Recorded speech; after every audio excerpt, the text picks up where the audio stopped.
Welcome, ladies and gentlemen, to another exciting episode of This Is Our Life. And so, ladies and gentlemen, I I just wanted to. Sorry about the hair, but still waking up too. I ran up to the town store. It's a convenience store. This town could use a food store, grocery store, but as I'm going up there, or as I walk out of the store, the town cop is there, and he said hi, and the other guy, the new guy, said hi,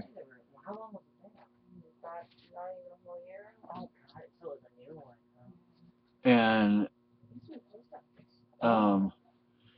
anyway, so yeah, I was thinking, it's really nice to live in a town where you don't have to be afraid of the cops, where the cops don't harass people, they don't bother people.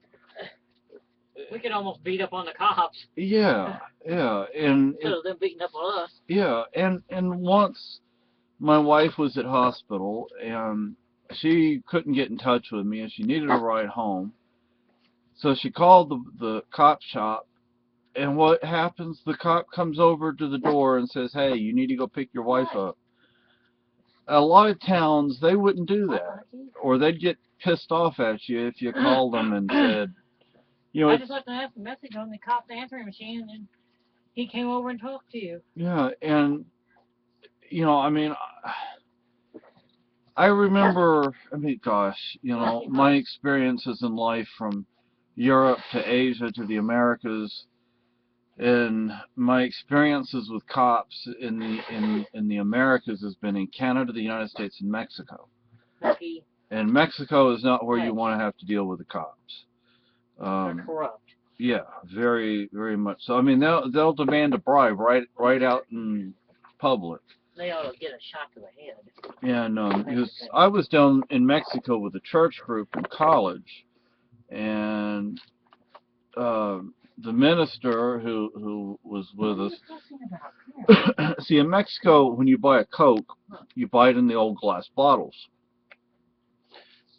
So it's a big deal down there for Americans to go down there. Oh, look, yeah, I can buy a Coke, in a glass bottle, and because you don't want to drink the tap water sort of thing in Mexico. Actually, you definitely don't want to drink the tap water unless it's boiled.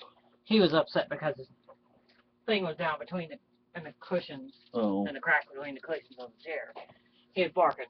Okay.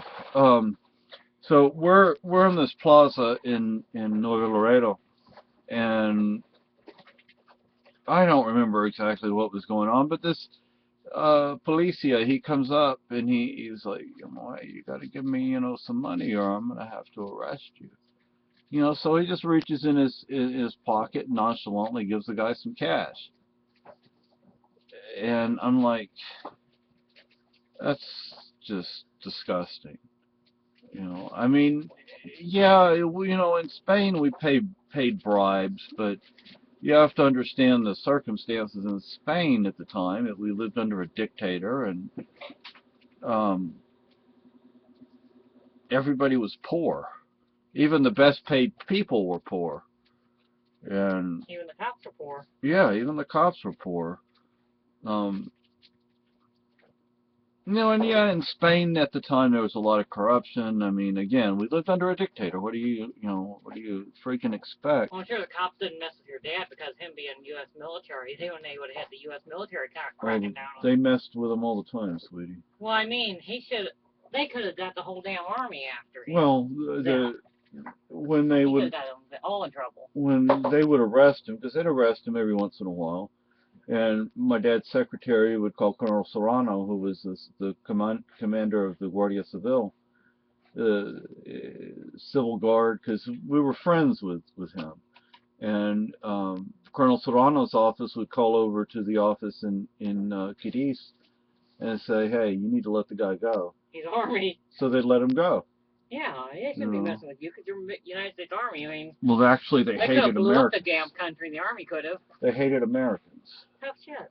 But anyway, so, in Canada, and this is the interesting thing about Canada, people. My cousin's husband was second in command of the Victoria Police Department in Victoria, BC. Yet, even with that, the cops in Vic were rude to me. I'm like, what? I mean, I walk up to this one guy and ask him a freaking question, and he just cops an attitude with me. I'm like, okay, I don't know what that's all about.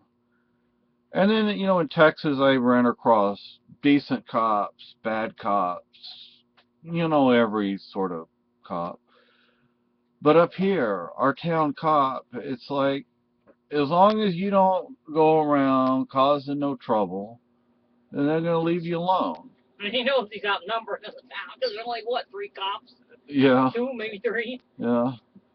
Yeah, we're wondering about the third one, if he's like a explorer scout or something where he's in training. Like shadowing them. Yeah. And the guy, the second guy I saw today, people, I don't think I've actually talked to him before, but he said, "Hey, how you doing?" Is that the new guy, young guy? Not the young guy, but the new guy. Oh, because Ellis was acting as chief for a while. Yeah, and I think this guy's younger than Ellis, though. Oh, yeah, but Ellis is still boss of the town, kind of. Yeah, because Ellis has been a cop in our town for a while. I think he's been here his whole life, probably. Yeah, and we talked to him once, because I knew a kid in high school who was you from... You were out there with a cop block shirt on that one night talking to him, remember? Oh, yeah, I had a cop block shirt on, and I was talking to him. So, it's like it's no big deal, Well, didn't make him mad, or didn't bother him. No, I mean, it's like, now, Keene is another matter. Well, they would have probably locked you up just for wearing the cop block shirt. Yeah. And look, I've lived in towns with the same population as Keene that did not have a police force as large as Keene. The police force may have acted just the way, the way the Keene cops act, but they didn't have such a large police force. And then I lived in one town about the size of this town. We didn't even have a cop. We had a justice of the peace or something like that. Didn't have anything. Yeah, and he was like, if he was called out to something, he got he got mad about it. It's like he didn't want to be bothered. Now, he wasn't a bad guy. I mean, he didn't harass anybody. Just leave me alone. Yeah, he just wanted to be left alone. But, and that was a Texas guy too. So, a lot of these guys in these backwood sort of towns in Texas, you just want to leave them alone. I mean, some of them are just people you want to leave alone. Let's just put it that way. Well, the cops up here, you can walk up to them when they're in the things, having their lunch, and they'll talk to you. Yeah, the cops here, they hang out with the people, the citizens, They're sitting in the convenience store eating a snack, and they're just talking to people. Yeah. And 4 guys around them, yak. Yeah, it's like we're a community, it's not like it's them versus us, and I like that. That's why, for me, well, remember they had a thing on the sign, thanks for the support, the cops did? Oh, yeah. I mean, they're thanking us. The town support. Yeah. Now, I know the other day we were in Keene, and the cop car, not the SUV, but the car, and they had somebody in the back seat. Yeah. And then a few minutes later, went back on the way back, we seen, 2 hours later, we're seeing the SUV going in town. Yeah. But there was nobody in the back seat. But our neighbor at the end who passed away, they did arrest him once for driving under the influence on his motorbike. But I mean, Harley, you mean? Don't say motorbike, but Harley. Oh, sorry. You'll get beat up. So I mean, it's not like they won't arrest people or anything like that. But I have not had any problems with them. Well, except the license plate thing. Yeah, and that guy, he's retired. Well, Retired. retired. So And he has a restaurant, but we don't eat at it. no. Hey, leave us alone, guys. And it's kind of like a family restaurant. So it's like, I mean, family in the sense that.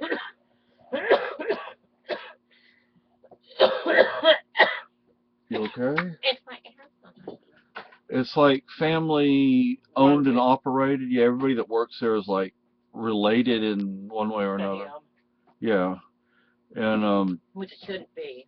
um, He should be hiring people in the community too. oh, the Central Square Cafe is open and busy. Yeah. Well, we don't have any money, so. No, I know, but they're busy. It's good that he's getting business again. But anyway, I'm in a short sleeve shirt today, people. I went outside in a short sleeve shirt. But it's only 4 hours today. Oh, I don't know, but he had business. So, and then of course now in Texas, if it was as cool as it is here, because I guess it's in the 40s maybe, mid to upper 40s. In Texas, they'd be all covered up with long underwear and sweaters and heavy coats and hats, and I'm like, come on, people. I mean, it's the 40s and 50s. It's not like it's minus 20, but you know, it's like I spent my whole life in southern Spain, Okinawa, and Texas. Heat, heat, heat. I'm tired of heat. Southern Spain, it was hot. Okinawa, actually, it wasn't that hot on Okinawa. And because Okinawa is so small, you had this breeze going over the island. And then 40 years in Texas, oh gosh.